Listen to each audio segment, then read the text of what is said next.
let's start off with your impressions. This debuted in May, and how would you say it has performed since then? Gangbusters. This train is door busting. There are so many people who want to ride this service that if we had more cars, we'd have even more than the 100,000 plus that are riding this train since only May 21st, with no real advertising.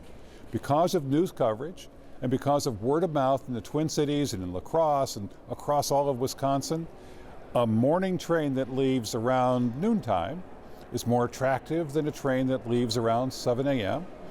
It's reliable because it starts in St. Paul. We're not talking about you waiting for a train that began a couple time zones and an ocean away. So just having a train in the right place, at the right time, at the right fares, we can pull people off of I-94, and you saw it. Yeah, we did. That's interesting that you say you'd add another car, because it was a full train. It was like, why don't they just add another car? It's not that easy to do. No, it's not like we can go to the car dealership down the street and say, get us one. Yeah. But we're talking, both the states of Wisconsin and Minnesota, and with our partners here in Illinois, all agree, we all agree. If we had more cars, we'd put more on there, and we're looking for ways to do that. But I guarantee you, we're above projections. Just like the food service in the train, we're having trouble stocking the train with enough food because people buy and eat and buy, and just watch the farm fields go by. Yeah. So what kind of feedback do you get? Pros and cons. Like, what things are people loving? What things do you wish you could improve on right now? The current schedule is longer than we want it to be. There's engineering improvements that are going to take place basically from here in Chicago all the way across and up past Winona that will take some time out of the schedules. Is it going to be a dramatic difference, like an hour? No. Is it going to be a little better? Yes. But the fact is, if we're reliable, if you can count on us being there, winter, spring, summer, and fall, versus what the winter is going to be this year or what winters can be, you're much better off on our train with us taking care of you than trying to drive through Toma and everywhere else between here. Whether you're going to go up to Rochester and turn right, or we're going to follow the river and come down through Winona, or if you're going to go through Eau Claire and go up, winter's winter, and you're much better off on our trains. Let's talk about funding.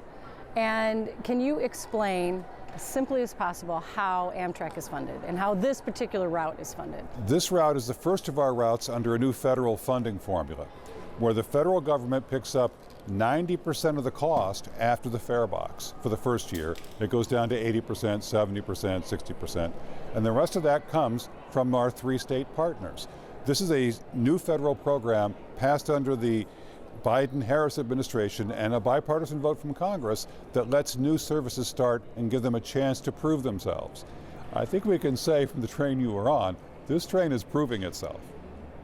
And so the rate, talk about like under 12 is free, that kind of thing for folks. We're the best kids fare in the business. Those of you that have kids who are 7, 8, 9, 10, 11, 12 are paying full fare if you're on a plane. You're paying half fare if you're on Amtrak. We have the biggest allowance for carry-on bags, though you guys might have pushed the limit with all this gear. The fact is you can carry 125 pounds, two 50s and a 25 aboard that train without a surcharge. On most people I know who fly, and I have to fly every so often, nobody else does that. If we somehow misconnect you here in Chicago, if you come in on Borealis and somehow we're delayed and you miss the train to New York or miss the train to New Orleans, we'll put you up overnight in a hotel and give you meal allowances. The airlines stopped doing that for the most part a long time ago. And as you saw on your train, no middle seats. Loved that. That's true. Those are comfortable seats, a lot of leg room. It was decent. These are brand new cars across the Midwest. The cars you have there have been recently refurbished, none of that old blue fabric stuff. Lots of leg room. If you were in business class, if you are lucky enough to have bought your ticket early enough and chosen business class, you'd have 2-in-1 seating over there with even more room with leg rests and footrests. Power outlets on the walls, Wi-Fi. Now, I'll tell you, we wish the Wi-Fi would be a little better because we're solely dependent on the cellular networks that we're passing under.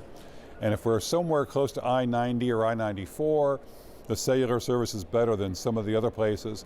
And coming down the river, under the bluff, as we are on that side of the Mississippi, it can be a little in and out, but I'm not getting on the train to stream videos. I'm getting on the train to work or sleep, or just talk to the person I'm traveling with and see what a magnificent country we have. And the people have spoken, Congress has spoken, the administration has spoken. They want this option. And we're working hard to double our ridership between now and 2040 by offering more services like this. Next year we have a new service that we're going to start between Mobile and New Orleans twice a day. And across our state DOT partners, whether it's in Minnesota and talking about the Northern Lights Express to go up to Duluth and Superior, or all over the country, people want another option. And it's our job to try to deliver it. There are people in Minnesota who see what's going on with Borealis and not only want the service going up to Duluth and Superior, but out past St. Cloud and out past there to Fargo-Moorhead, because they know what it's like driving I-94 in the wintertime from there, or the summertime from there, when there are people next to you who are shaving, yakking on the phone, putting on makeup, and a 18-wheeler in one side of you, another 18-wheeler over here, and you just don't, I mean, driving is not the joy it was, especially for some of these distances. Between Empire and Borealis, Empire offers some other amenities. Empire Builder is an overnight train. So because it's an overnight train, it has private rooms, roomettes, bedrooms. It has a lounge car with windows that wrap around. You could take the Borealis here and take the Empire Builder back and see both kinds of trains and get yourself a private room so you can sort of canoodle, if that's what you do on a train. Never happens to me, but I'm told it happens. You can certainly have a more formal dining experience, you know, with white tablecloths and plates on the Empire Builder. Our overnight trains, everywhere we go, have formal dining, much more formal dining than your cafe experience. Yeah, okay. So, but the timing on that could be a little different. You want to Sure. talk about that for a minute? Well, I mean, not the timing, but like the On time. On time. Borealis leaves here in the 11 o'clock hour.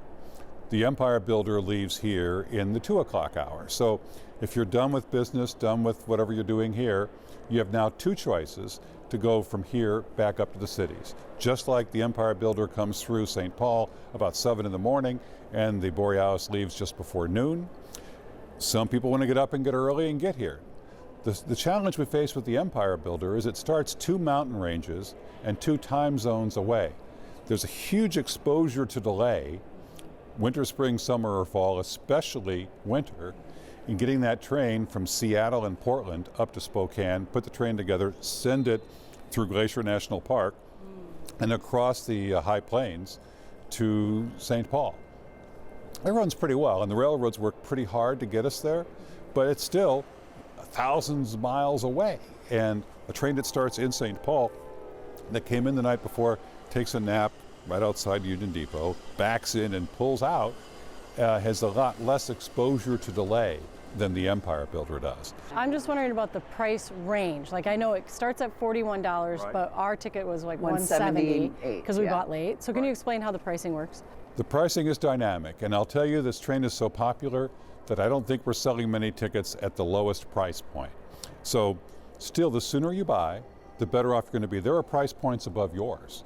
There are at least, I think, 3 price points above yours. So, but because we sell tickets almost 50 weeks before your day of travel, and we have some pretty good arrangements for refunds and exchanges. If you want to travel, certainly here in November, I hope you've bought your tickets for the December holidays by now. But if you want to travel next summer, if you want to travel for Easter, you want to travel for spring break, we're selling those tickets right now. And the best chance to get the lowest price is to buy them as far in advance as possible. Those who are late deciders, pretty much like flying, wind up paying the most. But we have a great discount plan. Our kids' fares are great. The discounts you can get if you're a veteran or if you're a senior are out there every day. One more question about safety. So, you know, we've had some train accidents in Minnesota. There's been some national horrific train accidents. So talk again about how when you improve the rails with these federal dollars, it'll actually improve the safety of commercial. Well, one of the things that's going to be happening on this route, and the route's already in pretty good shape this way, is improving the grade crossing, the warning devices and so forth. Most of what happens, unfortunately, are outside forces acting upon us, like people who are thinking the tracks are just a great place to take a nap, or thinking the train is, I got plenty of time and I can beat that train. Most of the incidents occur actually because of these outside forces, of people just not being careful enough. Overall, the number of those kinds of incidents is going down. We as an industry sponsor something called Operation Lifesaver, where us and the freight railroads are working together to improve rail safety. I feel when my daughter was going to college in St. Louis, living up here, I felt much better with her on our trains than her driving I-55. So, is everything where we want it to be? No. But is it really good? Yeah, it's pretty good, and it's going to keep getting better.